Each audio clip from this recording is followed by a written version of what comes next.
Hello ji, this is रिजन। Welcome back to trade with the YouTube channel. आज हम specifically बात कर रहे होंगे कुछ स्क्रिप्ट्स के बारे में और उसकी मैनिपुलेशंस के बारे में कि स्टॉक मार्केट में एक रिटेल ट्रेडर को किस तरह मैनिपुलेट किया जाता है या एक डे ट्रेडर को किस तरह मैनिपुलेट किया जाता है विद रिस्पेक्ट टू आपकी जो न्यूज़ होती हैं या फिर कुछ चार्टिंग्स के हिसाब से हम इस चीज़ को कवर आउट कर रहे होंगे। होपफुली ये वीडियो आपको बहुत अच्छी लगेगी। ये video out of the box में बना रहा हूँ, मतलब मैंने ये सोचा तो नहीं था वीडियो बनाने का, लेकिन ये मेरे दिमाग में ये आया कि मुझे ये एजुकेशन आपसे शेयर करनी चाहिए कि किस तरह ट्रेडर्स को जो कि न्यूज़ ट्रेडिंग करते हैं स्पेसिफिकली उनको किस तरह मैनिपुलेट किया जाता है और डे ट्रेडर्स को मोस्टली। तो एग्जांपल के तौर पे हम एयरलिंक को यूज़ कर रहे होंगे, प्लस हम एक बस रिपोर्ट देख रहे होंगे सिटी फार्मा की कि सिटी फार्मा ने क्या किस तरह की परफॉर्मेंस दिखाई है। देन हम जो मेजर स्पेकुलेशन चार्टिंग देख रहे होंगे वो एयरलिंक की देख रहे होंगे, ब्रेमा की देख रहे होंगे एंड हम मारी की देख रहे होंगे। तो stay tuned in the video और आप लोगों को इंशाल्लाह बहुत अच्छी इन्फॉर्मेशन मिलने वाली है। तो स्टार्ट हम करते हैं सिर्फ सिटी फार्मा से। तो सिटी फार्मा एक तो सिंपल चीज़ है कि सिटी फार्मा का बिजनेस आप लोगों को पता होना चाहिए। तो बिजनेस आप लोगों को पता है सिटी फार्मा का कि सिटी फार्मा एक एपीआई प्रोडक्शन कंपनी है। मतलब कि ये है कि ये एपीआईज प्रोड्यूस करती है, मतलब एक्टिव फार्मास्यूटिकल इंग्रेडिएंट्स जो कि मेडिसिन बनाने में काम आती हैं। अब जाहिर सी बात है, अगर ये एपीआई प्रोवाइड कर रही है तो किन को प्रोवाइड करेगी? ऑब्वियसली फार्मा सेक्टर की कंपनीज को प्रोवाइड करेंगी। इसके मेजर क्लाइंट्स में हमारे पास एजीपी नहीं, हेलियन एंड ग्लेक्सो जो पब्लिकली लिस्टेड क्लाइंट्स हैं उसमें ये दो आ जाती हैं। दूसरी चीज़ ये है कि अगर ये एपीआई सप्लाई कर रही है तो क्यों इसके आपके पास प्राइस अप्रिसिएशन उस तरह नहीं हो रही जिस तरह फार्मा की कंपनीज में हो रही हैं। तो फार्मा की कंपनीज में डायरेक्ट इम्पैक्ट है गवर्नमेंट की न्यूज़ का। अगर आप देखें कि गवर्नमेंट ने नॉन एसेंशियल मेडिसिन पे कॉस्टिंग्स को कंपनीज पे छोड़ दिया है कि कंपनीज अपने मुताबिक कॉस्टिंग डिसाइड कर सकती हैं। तो इसका डायरेक्ट इम्पैक्ट किस पे पड़ेगा? ऑब्वियसली फार्मा की कंपनीज पे पड़ेगा। मतलब कि हेलियन जैसी और एजीपी जैसी और ग्लेक्सो जैसी कंपनीज पे इफेक्ट पड़ेगा। और हमने देखा भी कि जब ये 2024 में गवर्नमेंट ने अनाउंस किया तो उसके बाद से फार्मा की कंपनीज में हमारे कितना बड़ा बूस्ट देखने को मिला। तकरीबन 2x 3x होगी प्राइसेस। लेकिन इसके कंपैरेटिवली हमें सिटी फार्मा में इतना बड़ा बूस्ट देखने को नहीं मिला। उसकी मेन वजह यही है कि डायरेक्टली ये इम्पैक्ट नहीं हो रही न्यूज़ से, लेकिन इनडायरेक्टली ऑब्वियसली जब इन तीनों का की सेल्स में इंक्रीज होगा, नॉन एसेंशियल मेडिसिन बनाने में मज़ीद इंक्रीज होगा, सेल्स उनकी इंक्रीज होंगी, तो इस एपीआई की डिमांड भी बढ़ेगी और इनके बिजनेस में भी ज़्यादा फ्लक्चुएशंस और इंक्रीज आएगा। तो इस वजह से इस पर डायरेक्ट इम्पैक्ट इसका नहीं पड़ा। दूसरी चीज़ ये है कि ये कंपनी कैसे एपीआईज बनाती है। इसको एपीआईज बनाने के लिए रॉ मटेरियल्स की ज़रूरत होती है जो मोस्ट ऑफ द केसेस में ये इंपोर्ट करती है, और उसके लिए डॉलर की प्राइस और रॉ मटेरियल की इंटरनेशनल मार्केट में प्राइस बहुत इंपॉर्टेंट होती है। तो रिसेंट अगर फाइनेंशियल रिपोर्ट देखें तो यहाँ पर कॉस्ट ऑफ सेल्स में बहुत ज़्यादा इंक्रीज देखने को मिला है। हालांकि उस रिस्पेक्टिवली हमें इतना सेल्स में इंक्रीज देखने को नहीं मिला। तो जिसकी वजह से जो इसका ग्रॉस प्रॉफिट मार्जिन है, जो ग्रॉस प्रॉफिट है इसका, वो डिक्रीज हुआ है पिछले 3 मंथ्स से रिलेटेड कंपेयर करें आप तो। इसके अलावा इसके एडमिनिस्ट्रेटिव एक्सपेंसेस भी हमारे पास जो है, अगर 3 मंथ्स का डाटा की बात कर रहा हूँ मैं, 6 मंथ्स की नहीं बात कर रहा। 6 मंथ्स में ऑब्वियसली इंक्रीज है, 3 मंथ्स की बात कर रहा हूँ। तो जिसकी वजह से इसकी सेलिंग एक्सपेंसेस भी इंक्रीज हुए हैं और इसके ऑपरेटिंग प्रॉफिट में भी हमारे पास डिक्रीज देखने को मिला है। तो ये ऑल इन ऑल जिसकी वजह से इसकी 3 मंथ्स की ईपीएस थोड़ी सी ख़राब हमें देखने को मिली है। ऑल्दो 3 मंथ्स में ज़्यादा चेंज है, लेकिन हमारे पास 6 मंथ्स में इतना ज़्यादा चेंज नहीं है। तो एक तो ये बस मैंने डिस्कस करना था कि ये सिटी फार्मा में क्या चल रहा है आजकल। दूसरी चीज़ ये है कि अब मेन टॉपिक पे आते हैं कि स्पेकुलेशन किस तरह होती है। अगर आज की मार्केट आप देखें, जो कि कल की मार्केट, ये वीडियो आप सैटरडे को देख रहे होंगे, तो कल की मार्केट को देखें, February 27 की मार्केट को, तो एयर लिंक का जो चार्ट था वो एक कंसोलिडेशन में चल रहा था। तो कंसोलिडेशन में चल रहा था, और आपके और मेरे जैसे रिटेल इन्वेस्टर्स या रिटेल ट्रेडर्स जो कि न्यूज़ बेस्ड ट्रेडिंग करते हैं, एयर लिंक की फाइनेंशियल रिपोर्ट का वेट कर रहे थे। इसका मतलब ये है कि जो सारे हमारे पास रिटेल्स हैं वो इसकी फाइनेंशियल रिपोर्ट का वेट कर रहे थे, ताकि अगर इसकी फाइनेंशियल रिपोर्ट हमारे पास अच्छी आएगी तो हम इसमें पैसा डाल के इंस्टेंट गेंस बना लेंगे। और आप जानते हैं कि एक इन्वेस्टर के लिए, मतलब जो रिटेल ट्रेडर होता है और एक इन्वेस्टर जो होता है, उसका माइंडसेट बिल्कुल अलग होता है। तो रिटेल ट्रेडर के लिए अगर दिन में आपको 1% भी मिल रहा है तो बहुत बहुत बड़ी चीज़ होती है ये। और 1% मिलना हर रोज़ एक बहुत मुश्किल चीज़ होती है। इसका मतलब ये है कि आप 22 ट्रेडिंग डेज में से 22 रिटर्न परसेंट कमा रहे हैं। जहाँ पे लोग ईयरली 15 से 20% के लिए स्ट्रगल करते हैं, अब वो एक्सपेक्ट कर रहे हैं कि आपको 22% मिलेगा। तो एक बहुत मुश्किल अटेनेबल, बहुत मुश्किल चीज़ है कि ये अटेन हो सके। तो इसलिए अब यहाँ पे आपके देखें तो यहाँ पर आपको कंसोलिडेशन मिली। अब कंसोलिडेशन के बाद अगर आप देखें तो यहाँ पे अचानक 1140 पे 5 मिनट की कैंडल पे एक वॉल्यूम लगा, जो कि इतना ज़्यादा नहीं था, 10,000 का वॉल्यूम था। देन अगली ही कैंडल पे 120,000 का वॉल्यूम लगा, मतलब 1,20,000 का वॉल्यूम लगा। देन उसे अगली कैंडल में 1,24,000 का वॉल्यूम लगा। देन उसे अगली कैंडल में 2,90,000 का हमारे पास वॉल्यूम लगा।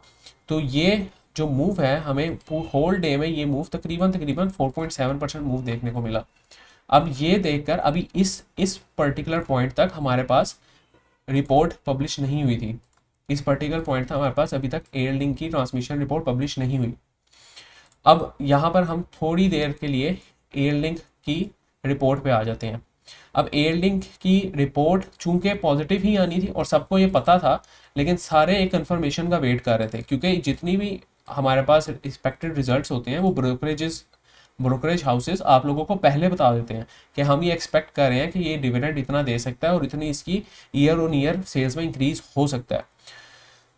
तो सबसे पहले तो हमने यहाँ पर इसकी सिग्निफिकेंट ईपीएस में इंक्लाइन देखने को मिला, जो कि बहुत अच्छा इंक्रीज है। Company is doing good. Plus इसने अभी फिलहाल राइट शेयर्स भी इशू किए हैं, बिल्कुल लकी की तरह। तो 1:5 की रेशो पे इसने राइट इश्यूज किए हैं। और अगर आपने राइट शेयर्स की वीडियो नहीं देखी तो लकी की मेरी वीडियो देखें, रिसेंटली मैंने अपलोड किया कि right shares versus bonus shares क्या होता है, और लकी की एग्जांपल मैंने उसमें कोट की थी। अब इसका मतलब यह है कि अगर आपके पास 10 शेयर्स होंगे CPHL के, तो 1:5 के रेशो से आपको 50 शेयर्स मिल जाएंगे CPHL के। और अब 10 की जगह आपके पास 50 शेयर्स होंगे। लेकिन इसमें मैं मोटा मोटा बता देता हूँ, इसमें आपकी जो फेस वैल्यू होती है या पार वैल्यू होती है वो भी 5 गुना से डिक्रीज हो जाएगी। यानी कि 10 रुपये मोस्टली पार वैल्यू होती है, वो डिवाइड कर देंगे 5 से तो इसकी पार वैल्यू 2 रह जाएगी। और जो कि कंपनी ने यहाँ पर बताया भी है, यहाँ पर इस कंपनी ने पार वैल्यू 2 रुपीज़ बता दी है। प्लस इन्होंने अपने शेयर के कैपिटल भी बता दिया कि कितने शेयर्स थे और कितने के शेयर्स हो जाएंगे बाद में। तो इसके मज़ीद 2.5% का डिविडेंड भी अनाउंस किया है। तो सारी चीज़ें पॉजिटिव थी, और इस न्यूज़ को देखकर बहुत सारे रिटेल ट्रेडर और इन्वेस्टर एयर लिंक में कूद गए होंगे। और ये न्यूज़ आई थी आपको तकरीबन ये हमारे पास था 12 बजे का टाइम, और 2 बजे हमारे पास तकरीबन ये न्यूज़ आ गई थी। अब जिन्होंने यहाँ पर एंटर किया होता सिर्फ ये कैंडल देख के, और ये उन्होंने तकरीबन 1% का स्टॉप लॉस रखा होता, क्योंकि इंट्राडे में मोस्टली जो स्टॉप लॉस रहते हैं वो इतने 1 से 1.5% तक के ही रहते हैं। तो 1% भी ना कहूँ मैं, तो 1.5% उसका स्टॉप लॉस अगर कहूँ तो इतना बनता है। और जो प्रॉफिट टारगेट है हमारे पास वो भी 1.5% का बनता है, तो वो भी आप लोग देख सकते हैं। तो जिन्होंने यहाँ पर एक्यूमुलेट किया होता उनका प्रॉफिट टारगेट हिट हो गया होता, जिन्होंने यहाँ पर ट्रेड ली होती उनके प्रॉफिट टारगेट अभी भी हिट ना हुए होते। तो हमने क्या देखने को मिला यहाँ पर, अभी इन्होंने जहाँ पर जिन्होंने ये कैंडल देखकर या ये हैमर कैंडल देखकर या यहाँ पर ट्रेड ली, तो उनके जो SL है वो यहाँ पर नीचे अवेलेबल हो गए और यहाँ पे SL हंट हो गए। तो मोस्टली जो लोग होते हैं वो यहाँ पर इस कैंडल को देख के ट्रेड ले लेते, और जो स्टॉप लॉस रहता उनका वो या तो इस लो का रहता, ये जो लो डिफाइंड है, और 1:1 का टारगेट रखते। तो इस तरह मार्केट मैनिपुलेट करती है। अभी ये मुझे पता है परफेक्ट एग्जांपल नहीं है, लेकिन मार्केट की मैनिपुलेशन इस तरह की ही होती है। और जिन्होंने ये कैंडल देख के शॉर्ट किया होता तो उन्होंने, जिन्होंने ये कैंडल देख के या ये कैंडल देख के शॉर्ट किया होता तो उनकी भी लिक्विडिटी ऊपर से स्वीप होगी, और जिन्होंने लॉन्ग किया होता उनकी भी लिक्विडिटी नीचे से स्वीप होगी। मतलब कि स्टॉप लॉसेस दोनों तरफ से ले लिए गए और वॉल्यूम्स आपके सामने हैं। तो मैं ये बिल्कुल भी नहीं कह रहा कि ये अभी शेयर ऊपर नहीं जाएगा, मैं ये कह रहा हूँ कि किस तरह एक रिटेल को और एक रिटेल माइंडसेट को यहाँ पर मैनिपुलेट किया जाता है। अभी दूसरी चीज़ हमने सेम मारी में भी देखी थी काफ़ी अर्सा पहले।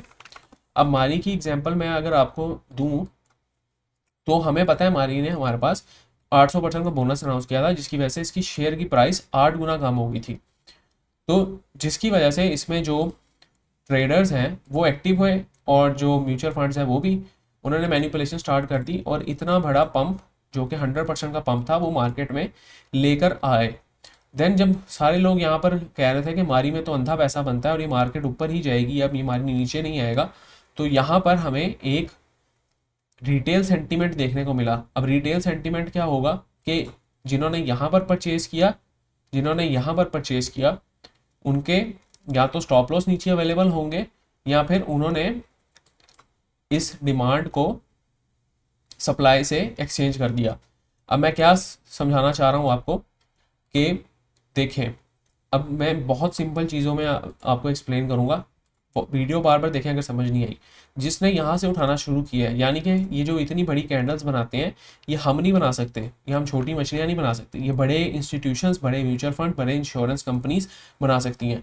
अब मैं ये कहना चाह रहा हूँ कि सपोज इंश्योरेंस कंपनीज हैं, म्यूचुअल फंड्स हैं और बैंक्स हैं, उन्होंने डिसाइड कर लिया कि इन्होंने अब ये मारी को ऊपर लेकर जाना है और लोगों को मैनिपुलेट करना है, तो ये 100% इसको ऊपर लेके चले गए।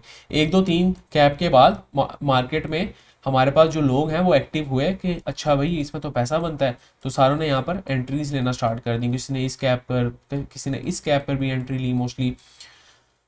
तो या तो सारों के स्टॉप लॉस नीचे अवेलेबल हो गए या तो सारों के हमारे पास यहाँ पर बाय ऑर्डर्स ट्रिगर हो गए। अब जब सारों के बाय ऑर्डर्स ट्रिगर हुए, सारों के बाय ऑर्डर्स मतलब कि रिटेल के बाय ऑर्डर्स, तो चूंकि ये जो इंश्योरेंस, म्यूचुअल फंड्स और बैंक्स थे जिन्होंने 460 से मारी को उठाया हुआ था, उन्होंने 100% गेन बनाकर यहाँ पर अपने बल्क की क्वांटिटी में सेल ऑर्डर्स ट्रिगर कर दिए। तो सेल ऑर्डर्स ट्रिगर करने की सूरत में इनके बाय ऑर्डर्स ट्रिगर हो गए जो रिटेल्स के थे, और ऑटोमेटिकली ये महंगा माल, महंगा मारी इन सारों ने रिटेल्स को चिपका दिया। और देन उसके बाद हमने एक सडन डिक्रीज मार्केट में देखने को मिला। जिस तरह मार्केट कुछ दिनों में ऊपर गई 100%, उसी तरह जो है 3 दिनों में मारी 30% तक गिर गया और अभी भी गिर रहा है, अभी भी 50% तक डिक्लाइन हो चुका है। तो ये कहने का मकसद है कि इस तरह लोग आपको मैनिपुलेट करते हैं। अभी हमारा मकसद क्या है कि जो बैंक्स का माइंडसेट है या इंश्योरेंस कंपनीज का माइंडसेट है वो देखा जाए। तो एक चीज़ ये होगी। दूसरी चीज़ अगर सेम मैं आपको दिखाऊं तो यही सेम सिनेरियो हमें प्रेमा में भी देखने को मिला है। अभी मैं इसको आपको मारी का चार्ट और प्रेमा का चार्ट कंपेयर करके दिखाऊं तो आप लोगों को एक बेहतर ओवरव्यू मिलेगा कि मैं बात किस चीज़ की कर रहा हूँ। अगर मैं इसकी सेटिंग्स में जाऊँ और इसकी जो स्टाइल है इसको कैंडल्स का स्टाइल कर दूँ तो आप लोगों को एक बेहतर ओवरव्यू देखने को मिलेगा। अब मैं बॉडी के कलर्स चेंज कर देता हूँ। जो अप साइड की कैंडल्स हैं उसको येलो कर देता हूँ और डाउन साइड की कैंडल्स को मैं पर्पल कर देता हूँ। ठीक है, तो ये जो अप साइड की कैंडल्स है येलो है और डाउन साइड की कैंडल्स पर्पल है, और ये मारी का चार्ट है येलो और पर्पल वाला। तो अगर मैं इसको थोड़ा सा जूम आउट करता हूँ तो क्या आपको वही पैटर्न बनता नहीं दिख रहा? अगर इसी पैटर्न को भी देख लें, अगर इस कैपिंग को देख लें, ये जो कैप हुए थे, ये जो मारी के साथ ही ये सारा कुछ हुआ है, ये सारा कुछ मारी के साथ ही कैप हुआ है, और प्रेमा आपका तकरीबन 80% 100% हो गया है, अब मारी के साथ ही गिरे हैं, और यहाँ पर भी आपके सेम वही कॉन्सेप्ट अप्लाई हुए हैं स्मार्ट मनी के। ये भी छोड़ दें आप अब ये एग्जांपल देखें। अभी जो रिसेंटली मार्केट में हमें देखने को मिली है, यहाँ पर ये सिनेरियो देखें जहाँ पे मार्केट को 100% पंप किया गया, और यहाँ पर प्रेमा को देखें जहाँ पे प्रेमा भी 100% पंप किया जा गया। तो क्या ये सिनेरियो आपको सेम नहीं दिख रहा? यहाँ पर ये सिनेरियो बिल्कुल हमें सेम दिख रहा है। दूसरा, अगर हम यही चीज़ इधर डिपिक्ट करें कि इसको कितना परसेंट गिरा दिया गया, 50-60% गिरा दिया गया, तो यही चीज़ आपको अगर यहाँ पे दिखाऊं तो ये क्या है, यही चीज़ यहाँ पे नहीं दिख रही कि इसको इतना परसेंट गिरा दिया गया। तो कहने का मकसद यही है कि पहले तो पंप किया गया, लोगों में डिमांड बढ़ाई गई इस चीज़ की, और जब लोगों में डिमांड आई तो अपने सेल ऑर्डर्स ट्रिगर करके मार्केट को डंप कर दिया गया, और मार्केट अब 50% तक डंप है। देन अगेन इस वाली कैंडल पे, जो कि एक दोबारा कैप था, इस पे दोबारा डिटेल्स फंसे होंगे कि अब ये दोबारा कैप हो रहा है तो ये इसी तरह की रैली दोबारा कंटिन्यू करेगा। तो कुछ चीज़ें हैं जो आपको सीखनी चाहिए मार्केट में, और हमेशा रिटेल माइंडसेट से नहीं सोचना चाहिए। कुछ चीज़ें होती हैं कि स्मार्ट मनी माइंडसेट से भी सोचा जाए।